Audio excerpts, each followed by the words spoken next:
home Betty realtor with Remax Signature Homes, and spring market is coming. I'm really excited. March 2021. I've been saying for a while it's gonna hit the middle of the month.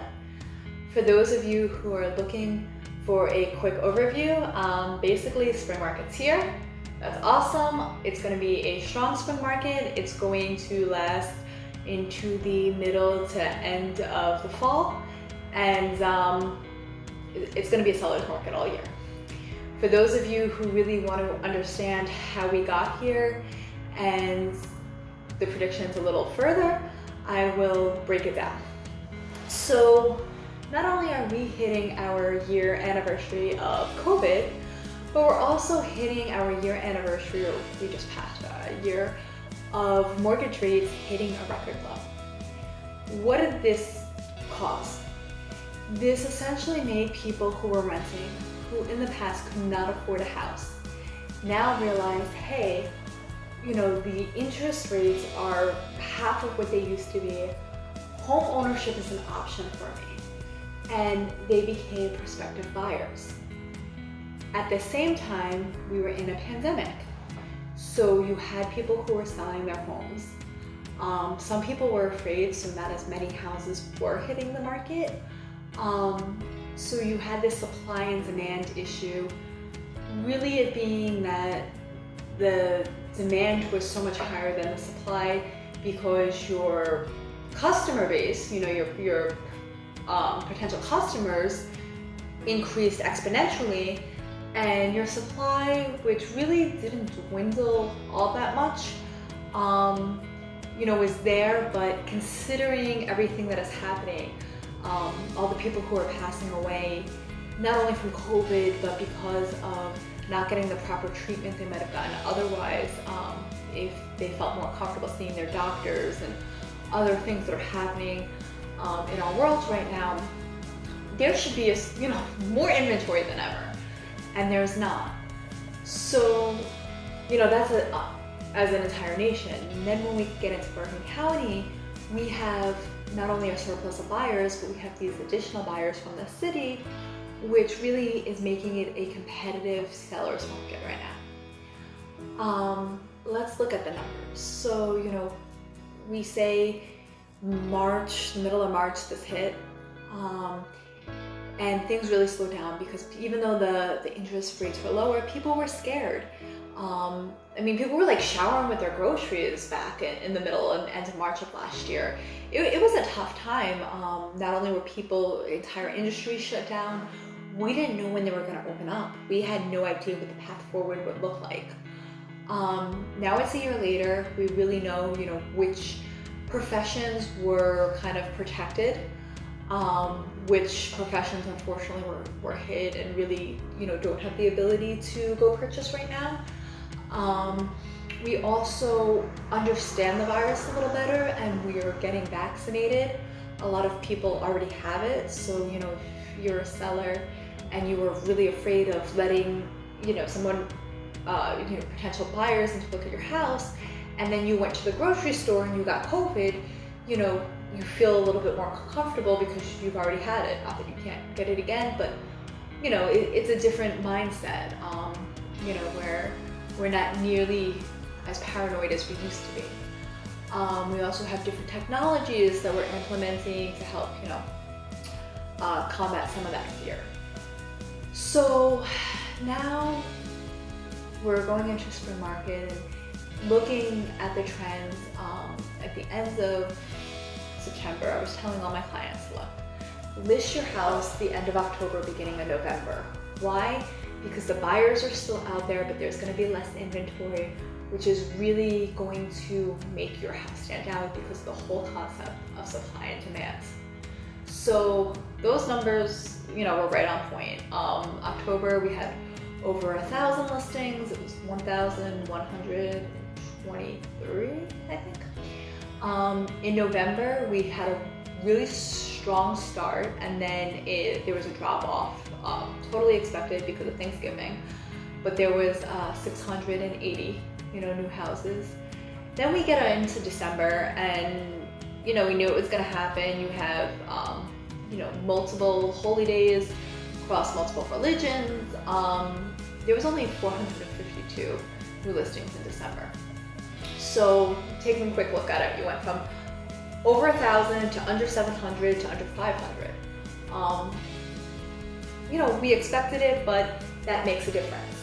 One thing I am gonna say, which, you know, I don't have numbers for you because the MLS has no way of tracking this, but I'm an agent who is out there in the field, you know, every day.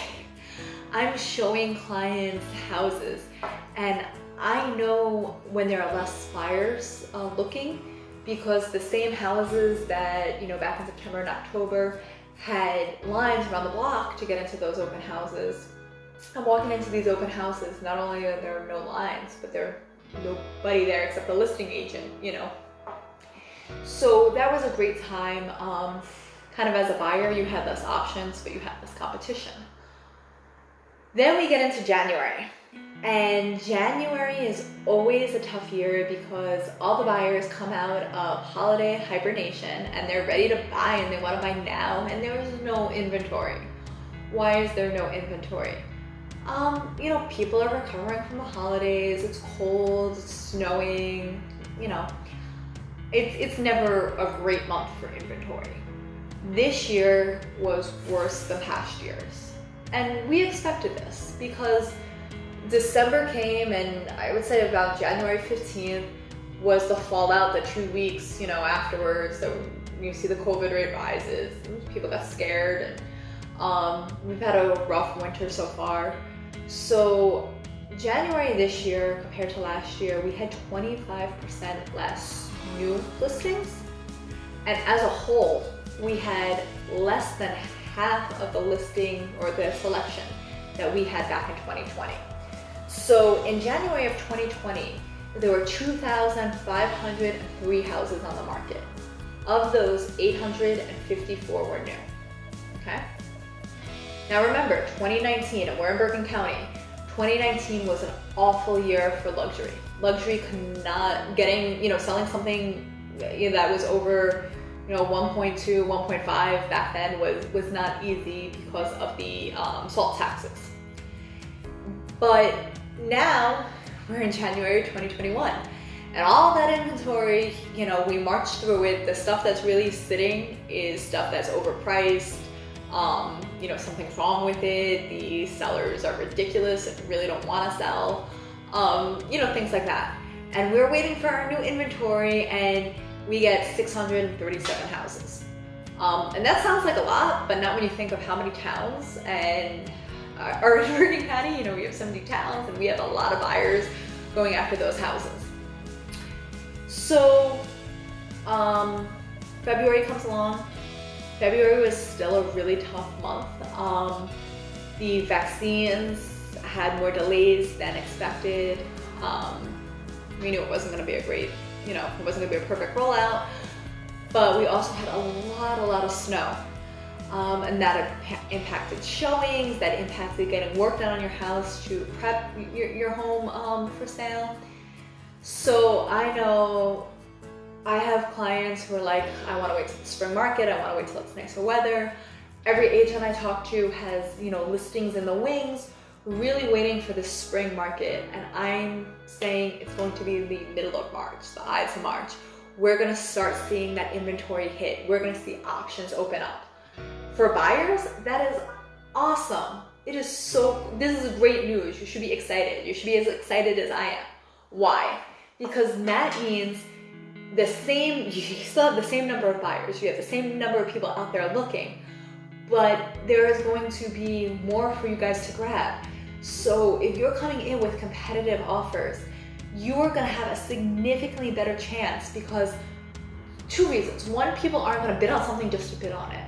I see this sometimes with my clients where they start getting fatigued. They've made, 5 offers, and, maybe 2 or 3 of them got to attorney review or, got accepted, and then at the last minute a cash offer came and, they lost it, and they just want a house, and there's this desperation, and I'm always like, calm down, we're gonna find you the perfect house. You don't want just any house, you want the right house, the one. So if there's a lot of inventory, you're not gonna have people being like, I need this house even though I don't really like it. You know, people are really gonna go towards what is right for them.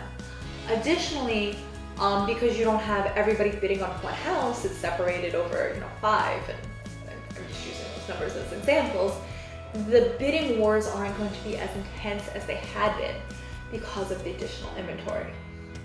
So, awesome news. And I think just like it was delayed, typically, you know, spring market starts, I would say maybe the middle of February. I think it's gonna go a little longer. I think it's gonna be a very strong market. We're gonna have a lot of buyers. Sellers are still gonna get above asking. Yes, there's still gonna be bidding wars. It's just not gonna be as intense. And I think that's gonna last until, I wanna say like September. I think September, October is gonna be that turning point again.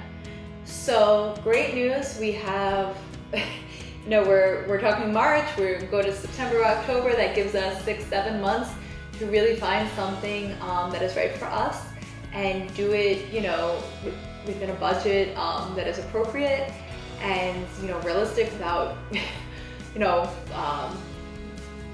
crazy, you know, some people are really overpaying and waiving appraisal and doing some crazy stuff to buy a house. And while I applaud those efforts, if that is your dream house, you shouldn't have to do that, nor would I recommend you doing that for, you know, just any home. So we can find you the right one, and we have a large window of where we're gonna see that. I do want to talk about the housing bubble real quick, because a lot of people are saying like, you know what, I'm just gonna wait. You know, all these people are buying houses and they're not gonna be able to afford them. Okay.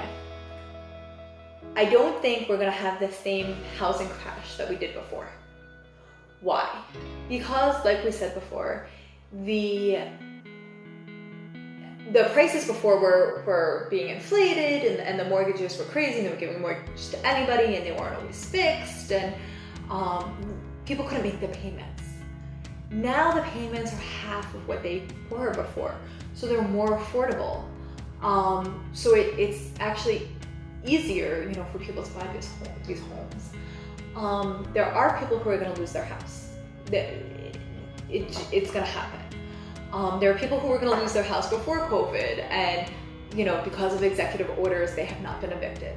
There are people who have been hit really hard by COVID who either have medical expenses, or, you know, their business was closed down, they're not working, you know, what they're getting on unemployment is only a fraction of what they were making, and they're just not going to be able to sustain, you know, their mortgage payments or make up the difference. There is mortgage modification. That's something that I've been speaking to some of my clients about. While I would love to list your home, if you can save your house, I want you to. But even so, there are people who are going to lose their house. The thing is that especially in New Jersey, the foreclosure process, we're one of like 7 states where it's a little harder to foreclose on a home, and that takes a while. So it's not, you know, it's not going to happen quickly. So if you really need the space and you need to upgrade to a larger space, you need a home office, you need, you know, your kids to have separate bedrooms because it's also their classrooms and everything else, then, you know, now is the time to take advantage of those low rates, to take advantage of the lower mortgages and buy now. And we're going to have the inventory to make it possible to do so.